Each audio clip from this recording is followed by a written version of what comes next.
Quase que foi o que leí ayer por la mañana. Salmo 119. A partir do versículo 129 hasta 136.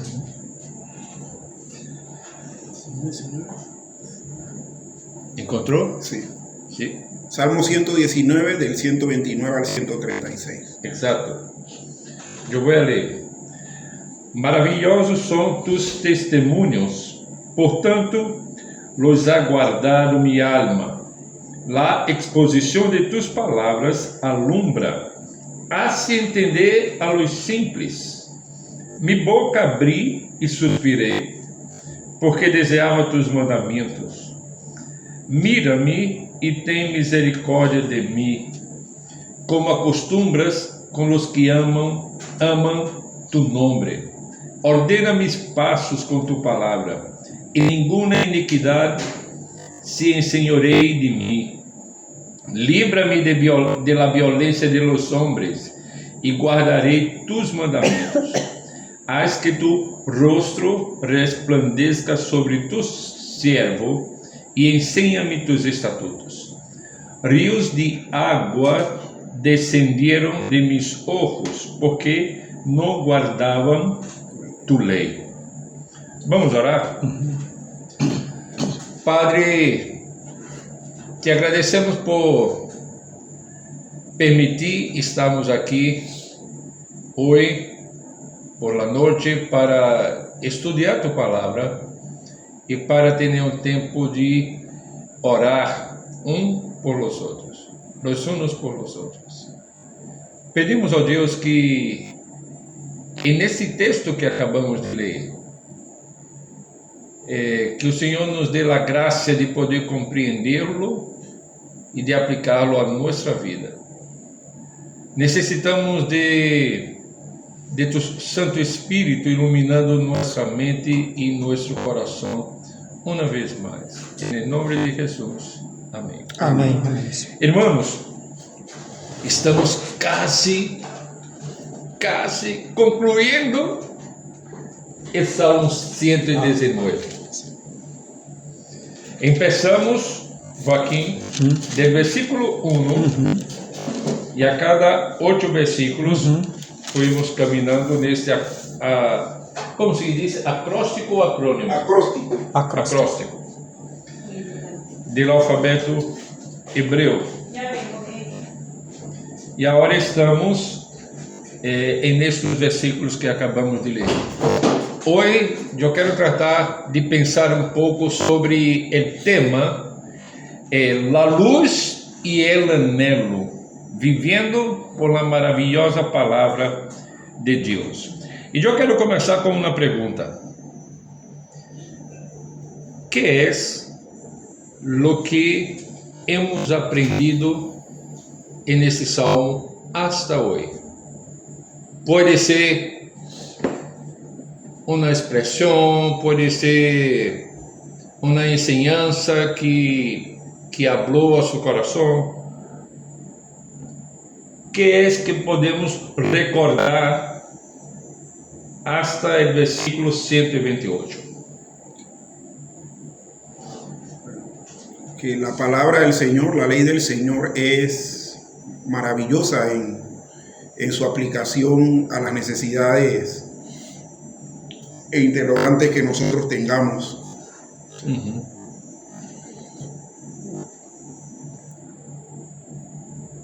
¿Qué más?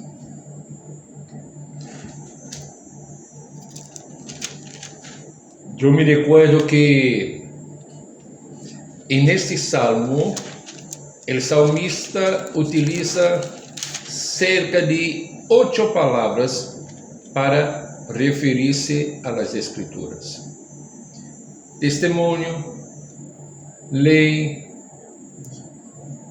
estatuto, e por aí vai, como 8 palavras. Este salmo tiene um tema muito claro, que é o tema de la maravilhosa palavra de Deus. Ou, como a los teólogos les gusta, la suficiência de las Escrituras. Este Salmo 119 trata disso, a suficiência das Escrituras. À medida que avançamos, o salmista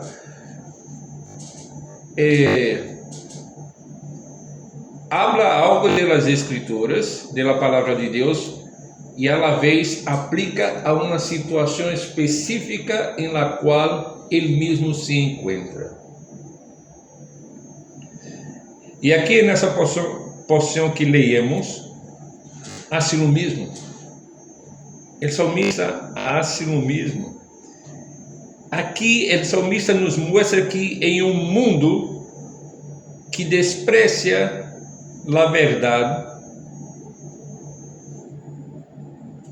a palavra de Deus é nossa única luz e satisfação mais profunda para a alma sedenta. E eu queria que considerássemos esse tema de la luz e el anhelo, vivendo por la maravilhosa palavra de Deus. E o primeiro ponto é justo sobre a palavra de Deus. E eu quero ver o versículo 129 e 130 para ver que é o que disse o salmista acerca de la palavra de Deus aqui nestes dois versos. Alguém pode ler, por favor? 129 e 130, pensando em la palavra de Deus. Maravillosos son tus testimonios, por tanto los ha guardado mi alma. La exposición de tus palabras alumbra, hace entender a los simples. ¿Qué nos dice el salmista acerca de la palabra de Dios? ¿Cómo empieza el salmista? ¿Qué palabra usa para referirse a palabra de Dios? Maravillosos testimonios. Sí, testimonios, exacto. Maravillosos. Mira, esta palavra maravilhosos não é algo como se o salmista estivesse dizendo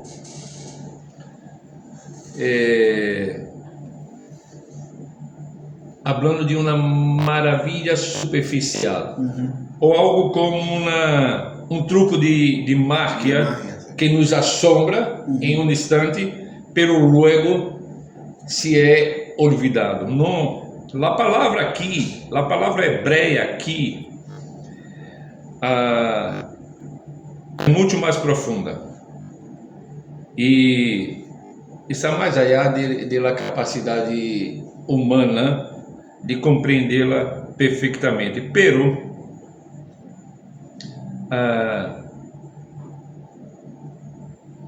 tem que ver com as obras extraordinárias de Deus. Tem que ver com mistérios profundos e que estão muito mais allá da capacidade humana. Essa é a mesma palavra que o salmista usa no Salmo 139, quando disse que está maravilhado, saber de lo que Deus está falando, lo deja assim como que sobrecogido, como um éxtasis. Sí, sí.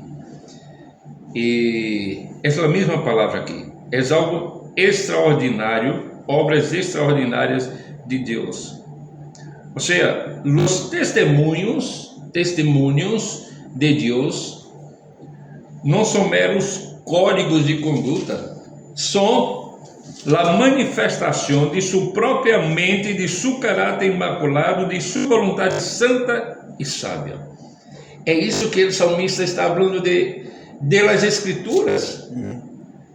Son maravillosos testemunhos, son obras extraordinárias de Dios. Es la manifestación propia de la mente, del carácter, de la voluntad y de la sabiduría de Dios.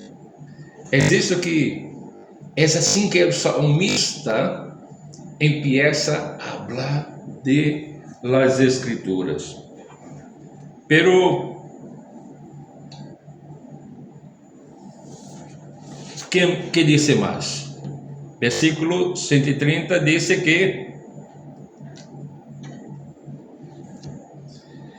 la exposición de tus palabras alumbra. O sea, esse maravilloso testemunho não se queda oculto, se convierte em luz, alumbra.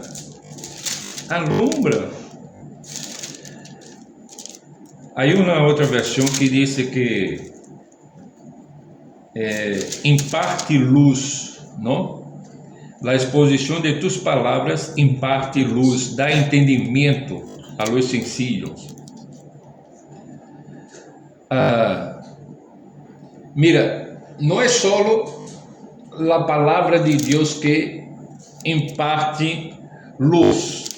Hay mucha gente que tiene las Escrituras en casa, pero no tiene luz, no tiene sabiduría, no tiene la vida moldeada por las Escrituras. Entonces, la Escritura por sí sola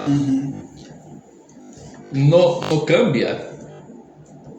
Hay que estar expuesto a esta luz y a la obra del Espíritu Santo para que la vida de uno sea transformada. É mais ou menos se nós pensarmos em uma habitação completamente oscura.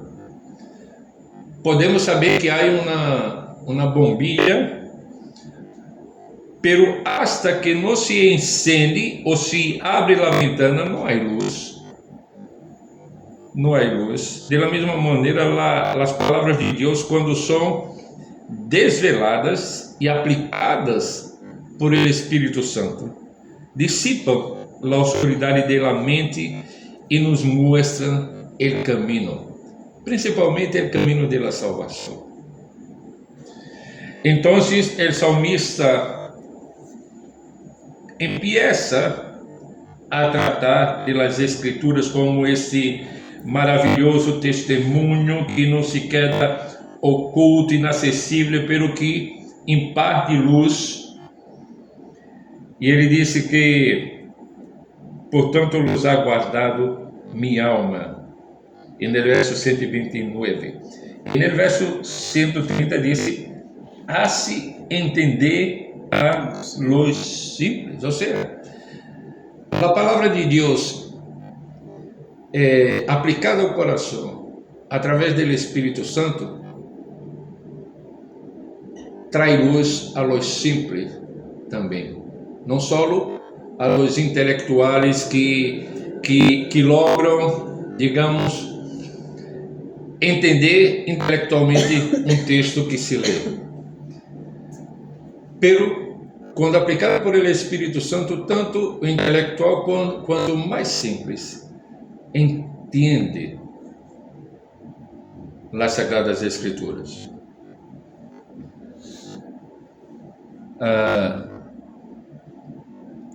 Ahora, ¿quiénes son los sencillos? Aquí en el verso de número 130. ¿Quiénes son estos?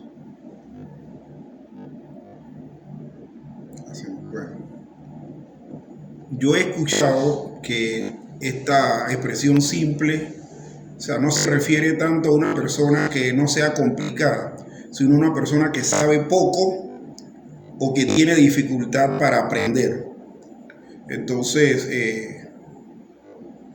que la exposición de la palabra alumbre y haga entender a los simples es que aún aquellas personas que tienen esa dificultad para aprender la exposición de la palabra los hace entender. Sim, exato. Eu añadiria, César, isto, a ideia de aqueles que carecem de conhecimento ou discernimento espiritual. É como falar no Sermão del Monte de pobre de espírito. Quem é o pobre de espírito? É aquele que reconhece sua condição. O como el término que utiliza el apóstol Pablo en Gálatas cuando le dice a los Gálatas insensatos. Exacto, es Exacto. parecido, sí. Entonces, si nosotros considerarmos, por ejemplo, nuestra condición humana marcada por la caída, nos deja espiritualmente ciegos, incapazes de compreender plenamente as verdades bíblicas. Então, podemos estar de acordo com o que eu disse há pouco, de que estes sencillos são aqueles que carecem de conhecimento e discernimento espiritual. Assim estávamos todos nós antes de conhecer a Cristo, carentes, necessitados de conhecimento e discernimento espiritual. A iluminação que viene de la palavra não é uma ajuda opcional, é uma necessidade radical para que podamos ver e entender e finalmente ser salvos. A palavra de Deus é luz para os cristianos, porque ilumina, guia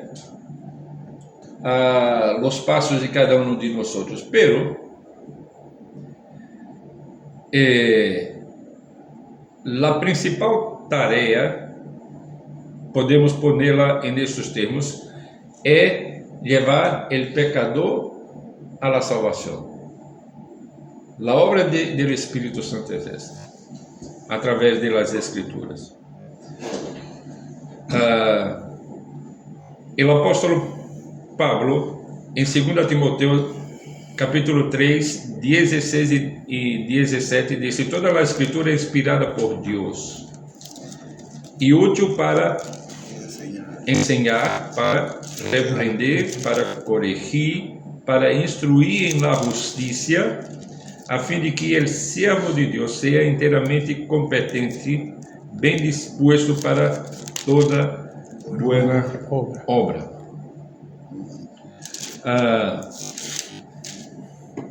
Para nós outros, como presbiterianos,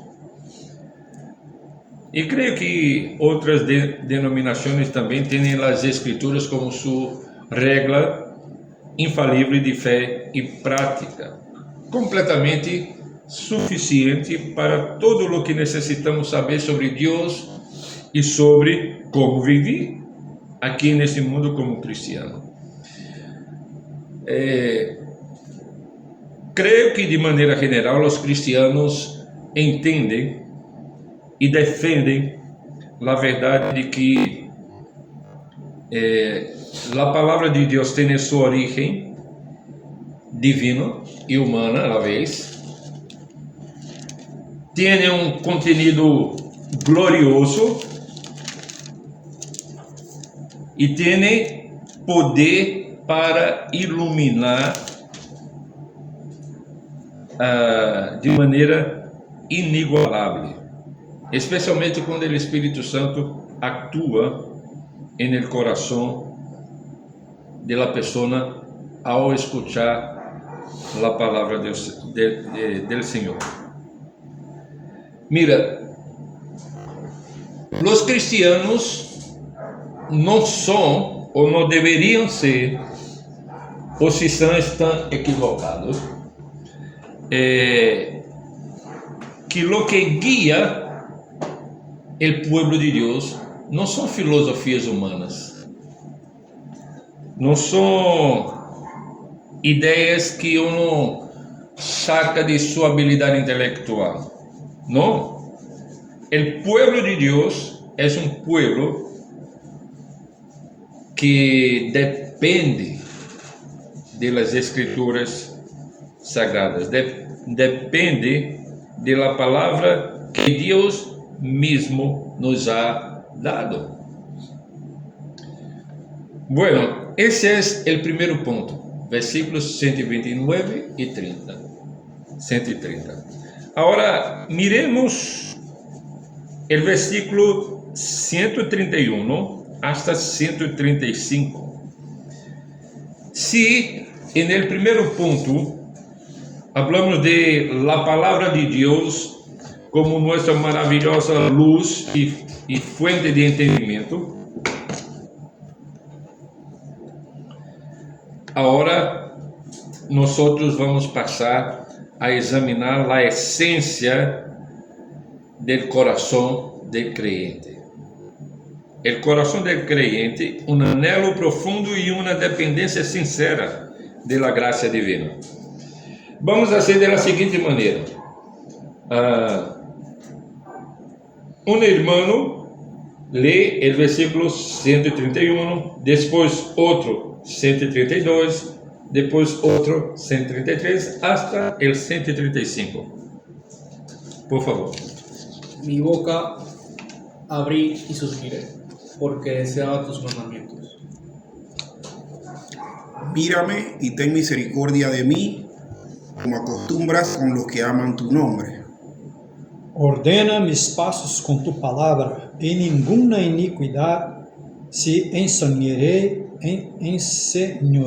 de mí.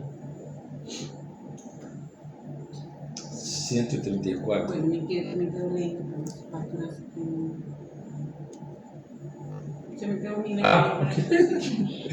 Líbrame de la violencia de los hombres, y guardaré tus mandamientos. Haz que tu rostro resplandezca sobre tu siervo, y enséñame tus estatutos. Ok. Río de agua descendieron en mis ojos, porque no guardabas tu ley. Está bien. Este es el último punto. Bueno, el punto aquí es el corazón del creyente. Si la palabra de Dios es esta luz maravillosa, ese testimonio que el salmista habla en los dos primeros versículos, ¿cuál debería ser nuestra respuesta?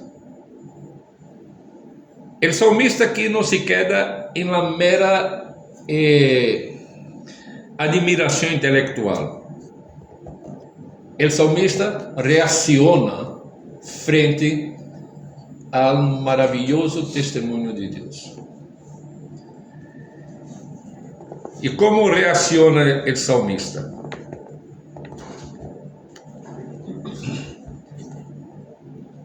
Que dice: abrí mi boca y suspiré, porque anhelaba tus mandamientos.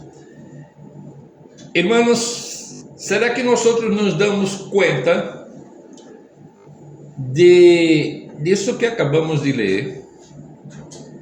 Abrí mi boca y suspiré porque anhelaba por sus testemunhos. Isso mostra um desejo intenso del salmista. E esse desejo intenso se pode comparar com a necessidade física de segundo um comentarista, de um animal jadeando por água ou por aire. Não é assentimento frio a uma doutrina, digamos assim, sino um clamor del alma, uma sede ardiente por conhecer, por viver os mandamentos de Deus. Esse anelo não é algo que o homem caído pueda generar por si mesmo. E lograr alcançar esse anelo não. Esse anelo é uma manifestação clara de uma nova vida. Ou seja, um cristiano deveria anelar por la palavra do Senhor, por viver de acordo com as Escrituras. Nosso coração, por natureza, está inclinado ao pecado, pero quando somos regenerados por el Espírito Santo cambia nossa disposição fundamental e infunde um amor por lo que Deus ama e um anelo por sua vontade, por sua palavra, por conhecer. Mira, aqui estamos considerando o coração do salmista e por ende o coração do crente. Pero esse anelo genuíno não nos conduz, quando miramos estes versos, a uma autossuficiência. Ao contrário, nos empurra a uma dependência aún mais profunda de Deus. Mira o versículo 132. Aqui, eu sei uma outra versão, é Reina Valera, pero creio que mais contemporânea. Vuelve-te a mim e teme piedade, como acostumbras com os que amam tu nome. O salmista não pede uma misericórdia, digamos, arbitrária ou uma exceção à regra divina. Que é o salmista? O salmista aqui apela ao caráter consistente e pactual de Deus, a seu modo habitual de atuar com seu povo. Dice: mira-me e tem misericórdia de mim, como acostumbras com os que amam tu nome. Está apelando ao caráter consistente e pactual, ao modo habitual de Deus se relacionar com seu povo. Em outras palavras, o salmista sabe que a misericórdia de Deus não é uma exceção, sino uma regra para aqueles que se relacionam com Ele em um pacto de amor. E o salmista também reconhece que a misericórdia de Deus, como uma manifestação de sua justiça e de seu amor combinados. Justiça e amor, que se estende a seu povo de maneira consistente. Agora, o versículo 133 e 134, temos que considerá-lo conectando com o que acabamos de ver nos versículos anteriores. Em los versículos anteriores vimos um anelo por la palavra e la dependência de la misericórdia divina que se manifestam em petições concretas por guia e proteção em la vida diária. Ou seja,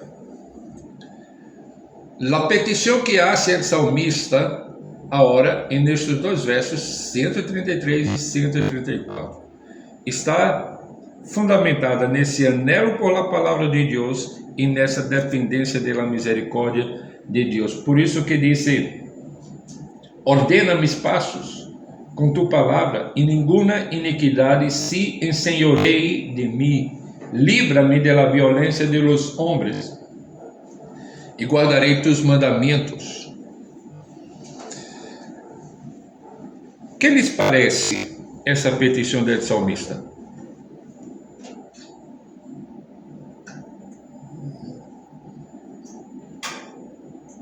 A mim parece que é uma conclusão de tudo que está arriba, né? Ele seria como uma pessoa que necessita totalmente, da direção de Deus, que Deus alumbre, né, seus caminhos, e que reconhece, ele quando pede misericórdia, é porque nós outros quando pedimos misericórdia é quando nos vemos na pior situação, então clamamos por misericórdia, porque reconhecemos como estamos. Quando se fala a palavra em espanhol, miseráveis, e dependemos totalmente do que Deus habla com nós outros. Quando ele habla sobre ordenar seus passos, é porque está dizendo, eu solo, eu não puedo, Sí. eu não sei caminhar bem, não sei como.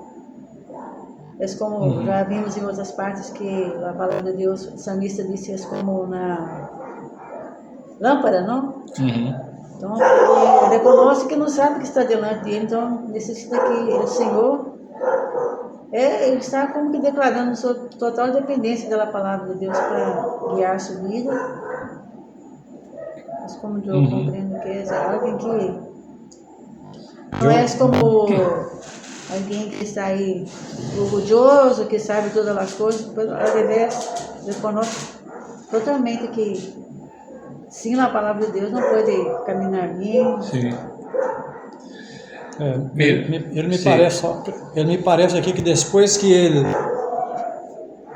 pede a Deus para que lo mire, e ele tem a consciência por testemunho de los outros que seguem esta justiça de Deus e esta misericórdia de Deus, los assistem, então aqui parece que ele está propondo um compromisso, uma aliança, não? Correcto. Com Deus, para que também ele lo mire por esta misericórdia, e esta misericórdia ele vai ter esta condição de que a iniquidade não lo domine e também que pueda livrá-lo da violência. Então, se parece que ele está propondo um pacto mediante o que ele está vendo com os outros que seguem este Deus maravilhoso, não? E que recebem sua misericórdia. Algo assim. Yo veo aquí al salmista aceptando que él no está teniendo orden en su vida. Por lo tanto, él dice, bueno, la lectura de tu palabra, la meditación de tu palabra ordena mis pasos. O sea, le va a dar orden. Y entonces... Tomando conciencia, ¿no? Exactamente. Y por eso entonces ninguna iniquidad se va a apoderar de mí. Y es importante que haya también en nosotros, pues que estamos considerando las escrituras, que consideremos que leer las escrituras ordena nuestros pasos.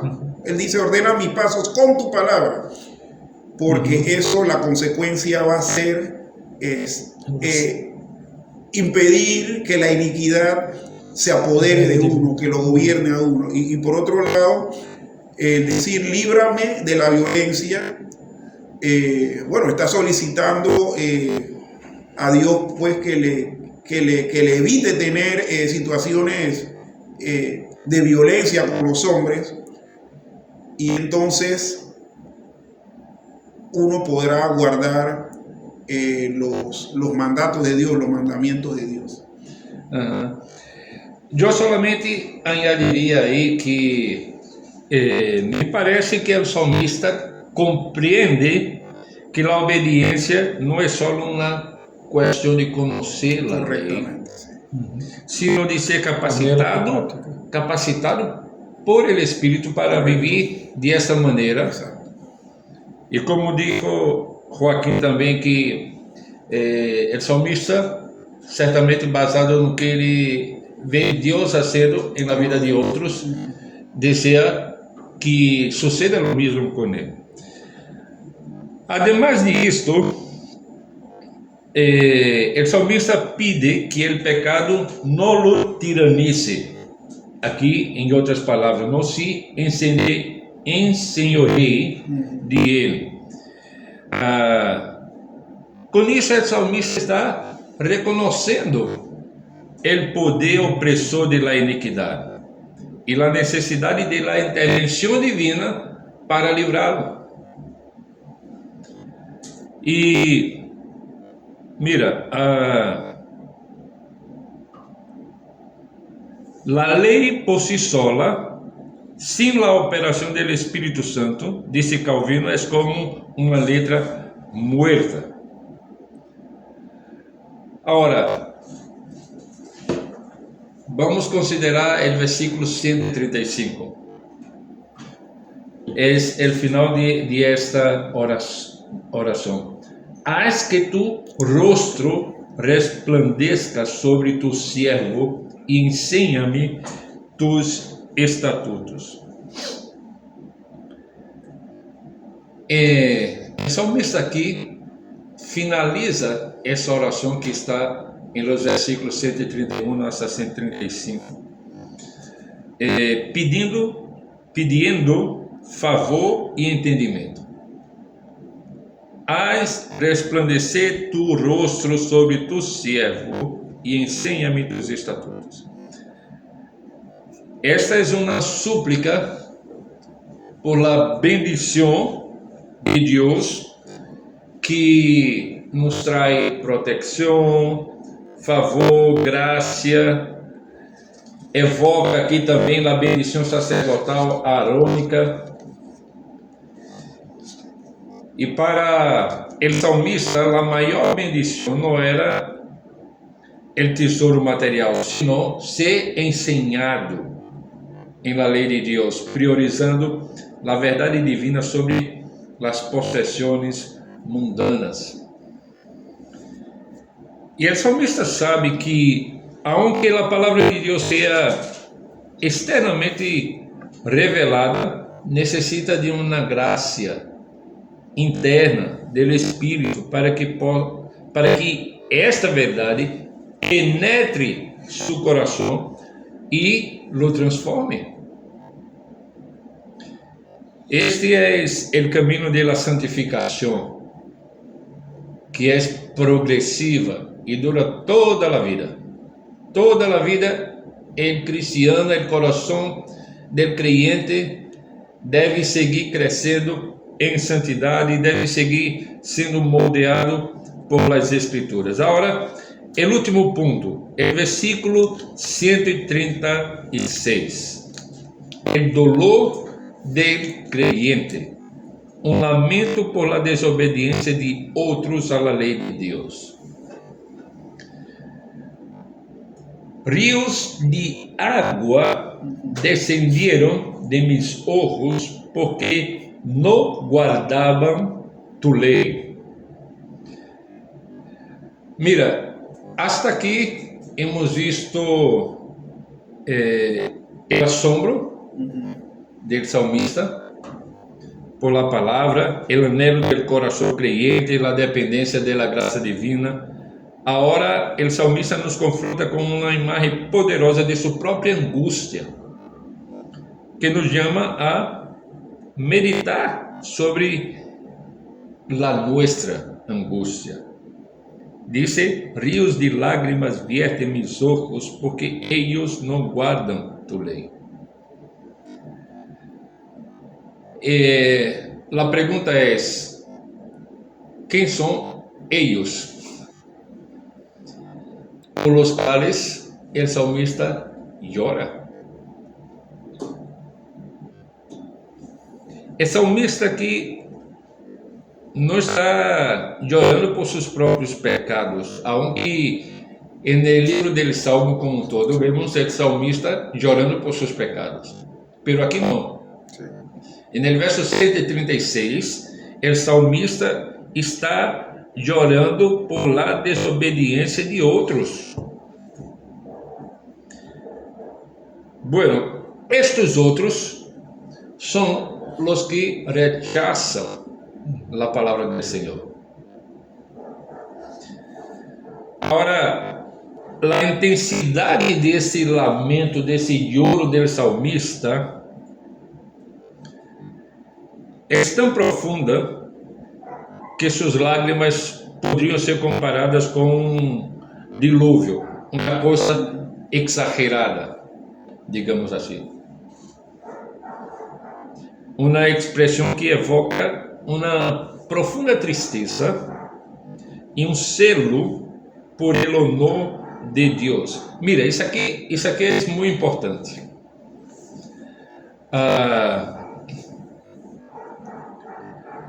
Não sei se o coração de los cristianos, como nós outros aqui, se hoje é tomado de profunda tristeza e um selo por el honor de Deus.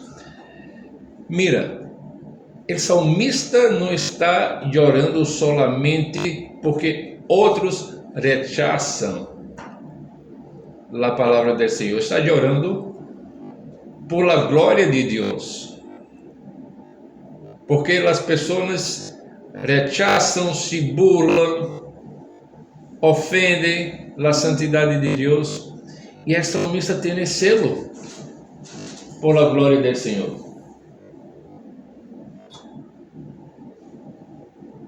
Calvino nos ajuda a entender que esse selo não é comum, é um selo fora de lo normal por la glória de Deus, uma disposição de coração que só o Espírito Santo pode encender em los creyentes.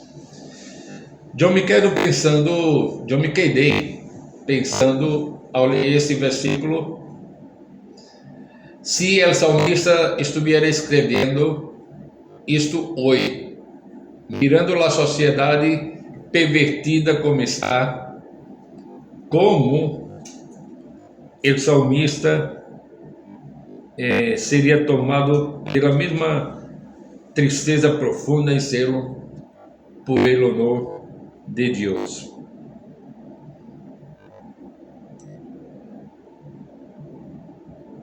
Nós vivemos em dias difíceis, não?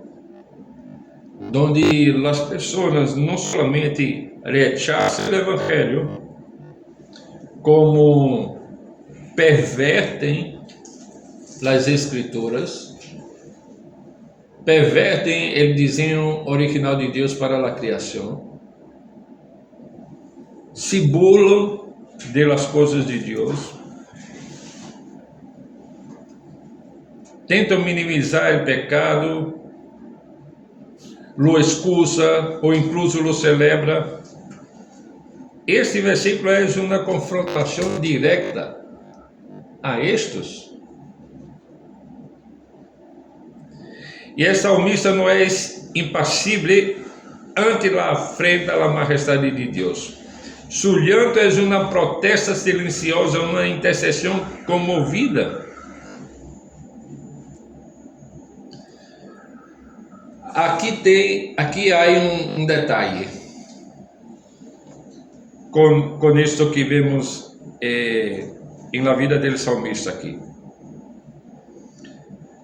O salmista aqui nos recuerda que a piedade cristiana não se encierra em uma burbuja de autojustiça ou de conforto personal, sino que se extiende em compaixão e selo por la glória de Deus.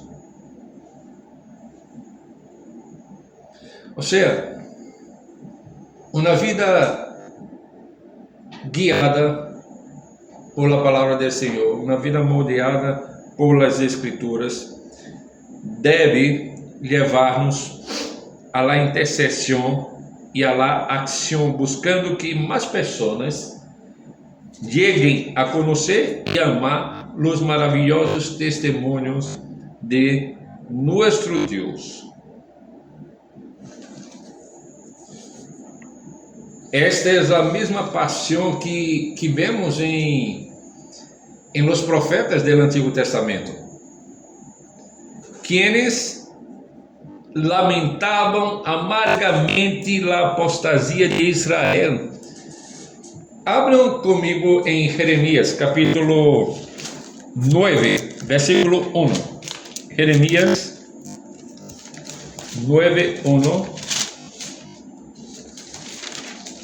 E mira como Jeremias expressa algo semelhante ao salmista. Quem encontrou pode ler, por favor.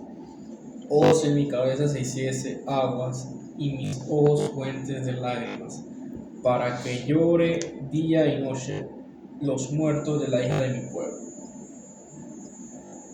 Mira como expresaba Jeremías, casi que con las mismas palabras del salmista, la profunda tristeza por esa realidad de los muertos de la hija de mi pueblo. Un corazón que ama a Dios no puede permanecer impasible ante la desobediencia y la ceguera espiritual de los que le rodean. Este dolor es la marca de que el Espíritu habita en nosotros, impulsándonos a desear que la voluntad de Dios sea hecha y su nombre santificado en todas partes. Ahora, para concluir, queria apresentar-lhes solamente 3 aplicações. Primeiro, priorize a palavra de Deus priorize o estudo da palavra de Deus com coração humilde. Não deixes que o ruído ou a superficialidade do mundo te aleje de la fuente de la vida. Dedica tempo diariamente a ler, estudar e meditar em las Escrituras. Ore como el salmista, pedindo que o Espírito abra tu entendimento para que a luz da palavra ilumine tu mente e coração. Segundo, cultiva um espírito de dependência radical em la graça de Deus para tu obediência e santificação. Assim como é salmista, não? Anelo por la palavra de Deus, la obediência, la capacitação que vem do Espírito. Não te confies em tus próprias forças para superar o pecado ou la opressão. Clama a Deus cada dia, pedindo-lhe que firme tus passos, que te livre do poder tirânico do pecado e das circunstâncias que intentem desviar-te. E terceiro, desarrolla um coração sensível ao honor de Deus e dolido por la desobediência ajena, que te impulse a la acción. O sea, no te endurezca ante la iniquidad en el mundo o en la iglesia. Permite que el dolor del salmista por los que no guardan la ley de Dios sea también tu dolor. Que ese lamento te impulse a la intercesión ferviente por los perdidos, ao testemunho valiente da verdade e do Evangelho e à la ação compassiva hacia aqueles que vivem em oscuridade. Bueno, algum comentário ou pergunta sobre esse salmo que acabamos de meditar?